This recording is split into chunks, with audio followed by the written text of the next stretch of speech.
right, good evening, everybody. Happy Wednesday. Happy first week of October. Dr. Joe Sebastian here, coming live on Acing AP Exams Facebook group. We're also on YouTube and Instagram. If you're watching on those channels, go ahead and like and follow us there. And we're inside the Facebook group again. We are fastly approaching 5,000 members, which is crazy because this group is just a little over 2 years old, and very much appreciate the growth and continued growth as we look to help other AP students ace their AP exams. I am, again, the founder of Acing AP Exams, or supported tutoring, the basically exclusive channel, I would say, for helping both parents and students understand how not only to ace their AP exams, but then also how to earn that college credit, save thousands of dollars on tuition, and get into some awesome scholarships and get into the college of their dreams. So, that's the end goal. We want our students to get there. We've helped hundreds of students achieve this goal. And tonight, we want to talk about something that is very, very important to achieving that goal, and that is critical thinking. And why is critical thinking so important? Well, first and foremost, critical thinking is part of the AP exams, no matter what way you look at it. And why I say that is because the exams do not measure content alone. They measure critical thinking, their students' ability to read, write, think, analyze. And so that might be something that your student excels at or does not. But if they're not practicing those skills, they're going to come up short on the exam. And that is something we want to talk about tonight. So if you are watching live on Facebook, if you're watching on YouTube, welcome. And we will have a guide for you. If you after we're done, I would show you the guide. I'm going to walk through the guide and walk through my thoughts on how we help challenge our students to think critically. But Facebook doesn't allow me to share the screen and come back to me. So if you want a copy of this guide, I'll be releasing it after the live stream. Just type the word guide in the comments, and we will get you the thing. So if you want this copy of guide, completely free, designed for parents of high school students, you have it. Just let us know. Type guide in the comments, and we'll get that to you. Awesome. Okay. So let's first understand the importance of critical thinking. So first and foremost, why it matters. Critical thinking is more than just memorizing facts. It is about analyzing and evaluating information to make logical decisions. So I talk to a lot of families, talk about the importance of critical thinking, and many families think their students are doing that, but the chances are when we get down to it, when we actually give them practice tests, they aren't. So that is a skill. In AP courses, students are often required to engage with complex texts, develop arguments, and solve challenging problems, making critical thinking a key skill. And how this applies to AP exams is many AP exams, almost all of them, include a free response section that tests your ability to think critically and apply knowledge to unfamiliar scenarios. So encouraging students and your children to see beyond the facts and explore deeper meanings will give them that competitive edge. Okay? That's important. Second, how do we build that in our students, right? So how do we as parents encourage the development of critical thinking skills?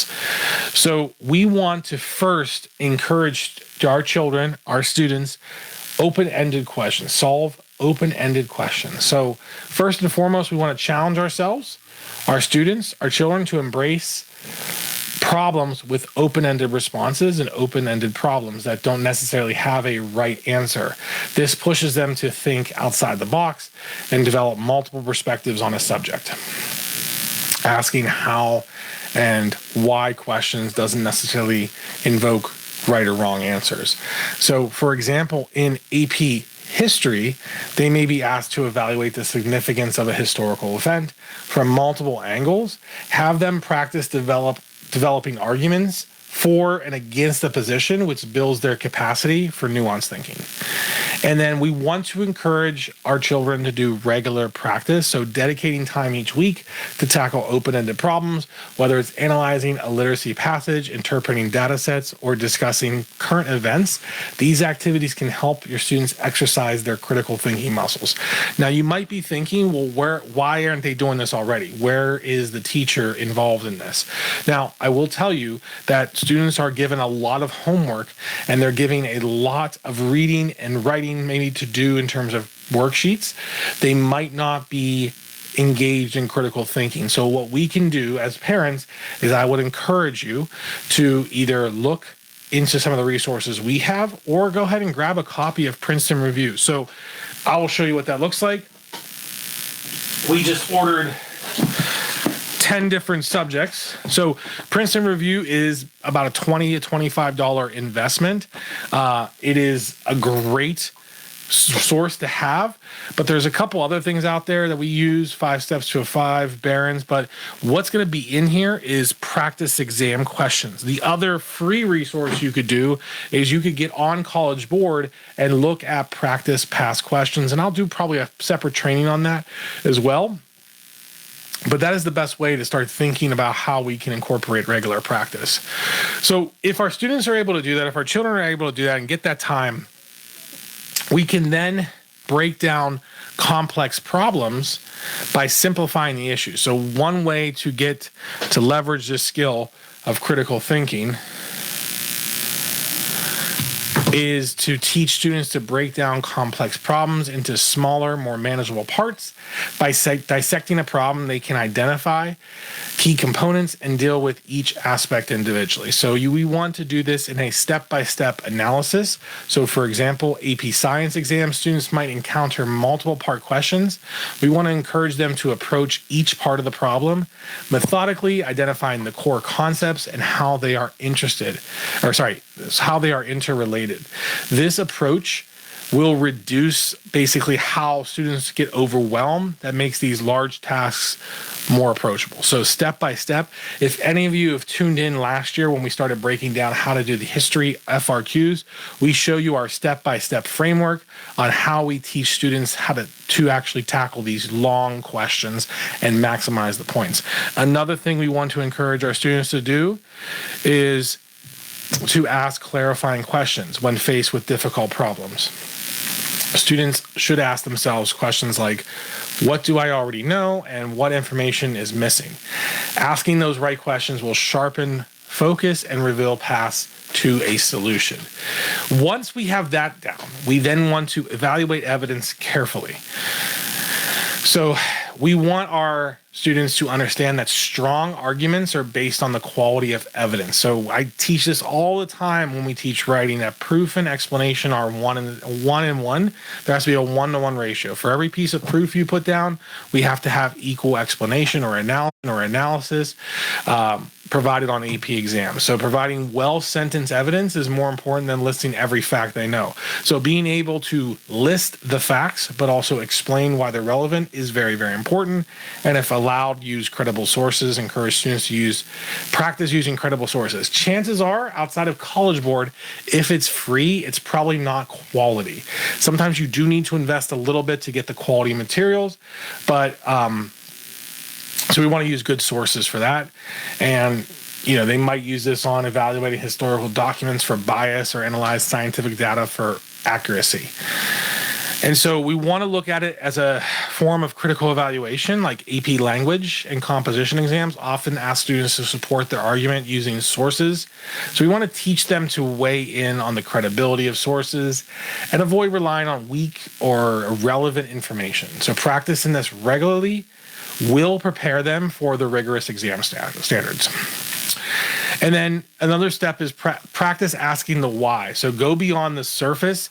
When we're having conversations with our students, encourage them to ask why, to uncover deeper reasons behind the facts, right? Regurgitating data without understanding the why is not really that impressive, but when they can actually go deeper, they will have better knowledge. And then deeper exploration of the topic, like in AP Literature, for example, students may need to analyze a character's motivations or an author's intent. We want to encourage them to ask, why did the character behave this way, or what was the authority's or author's purpose in using this symbol? Like, who's the authoritarian figure here, and who is the person using this symbol? So that is also another way we can encourage that open dialogue to go deeper. Another good strategy that some teachers use is the Socratic method, where students continually ask questions.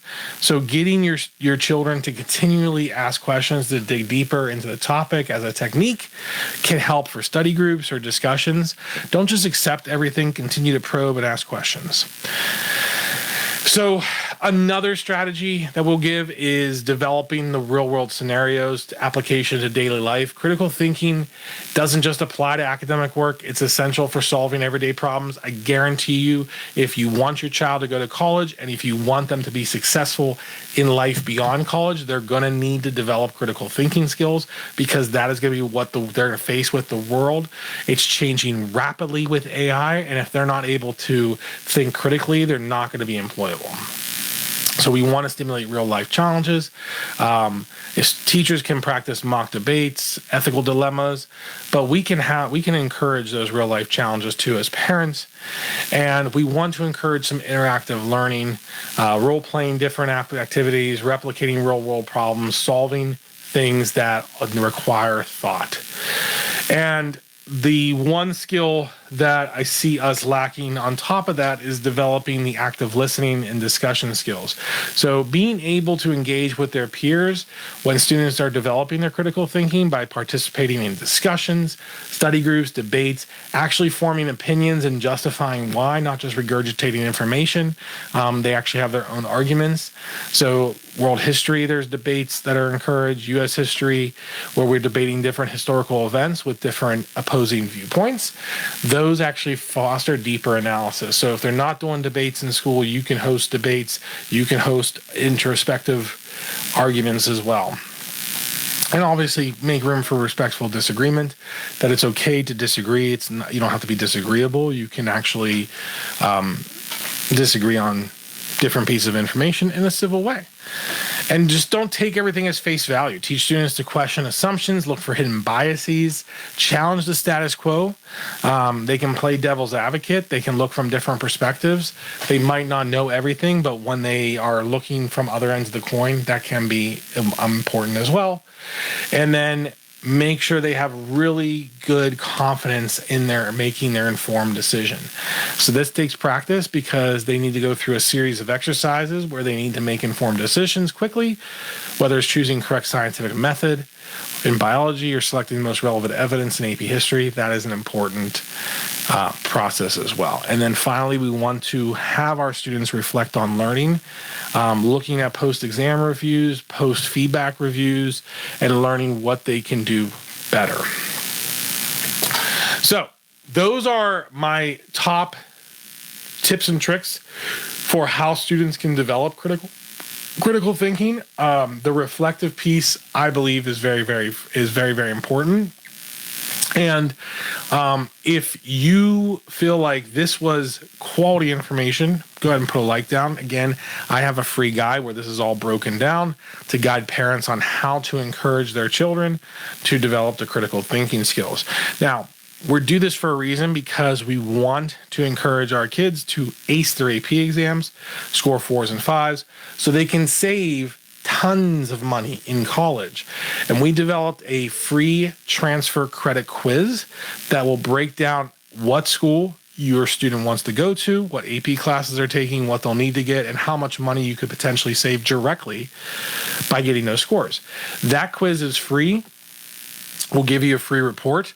If you are interested in having the quiz, just type quiz below. Thank you, Lena, for the shout out. You just type quiz below. We'll take a little bit of information. You fill out a quick form, and we'll give you a free report on how to basically leverage these AP exams to leverage acing the AP exams to earning that free college credit.